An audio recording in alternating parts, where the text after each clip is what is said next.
Selamat siang pemirsa IDX Channel, Anda kembali dalam IDX Conversation Closing yang akan menghadirkan sejumlah informasi dari dunia ekonomi dan bisnis. Tidak lupa kami terus mengingatkan untuk tetap menerapkan protokol kesehatan agar pandemi segera berlalu. Bersama saya Prisa Sombodato, inilah IDX Conversation Closing selengkapnya.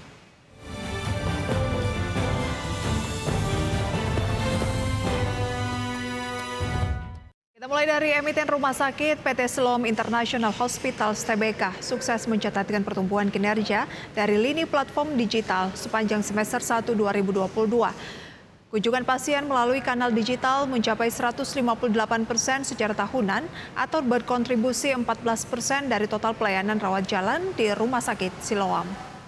Komisaris Utama PT Siloam International Hospitals Tbk, John Riyadi melaporkan bahwa layanan digital perseroan yakni My Siloam telah memiliki lebih dari 890.000 pengguna selama 6 bulan pertama tahun ini atau tumbuh 23% secara tahunan.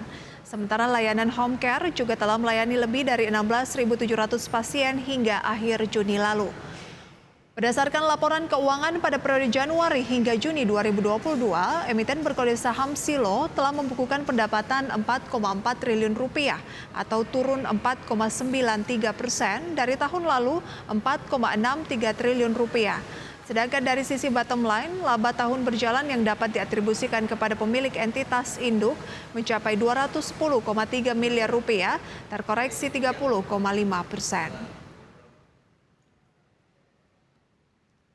Berbicara soal kinerja, ada emiten penerbangan PT Garuda Indonesia Persero Tbk yang juga meyakini kinerja usaha akan tumbuh positif pada kuartal keempat 2022 ini. Hal ini pemirsa sejalan dengan upaya intensif perseroan dalam mengimplementasikan langkah restrukturisasi kinerja secara menyeluruh. Emiten penerbangan PT Garuda Indonesia Persero Tbk meyakini kinerja perusahaan dapat tumbuh positif pada kuartal 4 2022. Hal ini sejalan dengan upaya insentif perseroan dalam mengimplementasikan langkah restrukturisasi kinerja secara menyeluruh terhadap berbagai lini bisnis. Optimisme tersebut turut didukung oleh peluang peningkatan permintaan masyarakat pada periode peak season akhir tahun, serta realisasi aksi koperasi seperti melalui optimalisasi alat produksi yang ditunjang oleh percepatan program restorasi armada. Direktur Utama PT Garuda Indonesia Persero Tbk Irfan Setiaputra mengungkapkan bahwa sejalan dengan telah dilampungkannya proses penundaan kewajiban pembayaran utang melalui putusan homologasi Pengadilan Negeri Jakarta Pusat, pihak manajemen tengah mengakselerasikan berbagai upaya strategis dalam memaksimalkan langkah restrukturisasi yang mulai dijalankan. Sementara itu, capaian kinerja positif mulai terlihat dari performa angkutan penumpang emiten berkode saham GIAA sepanjang semester 1 2022 yang mencapai 2.177.034 penumpang, dibandingkan pada periode sama tahun lalu, sekitar 1.910.475 penumpang.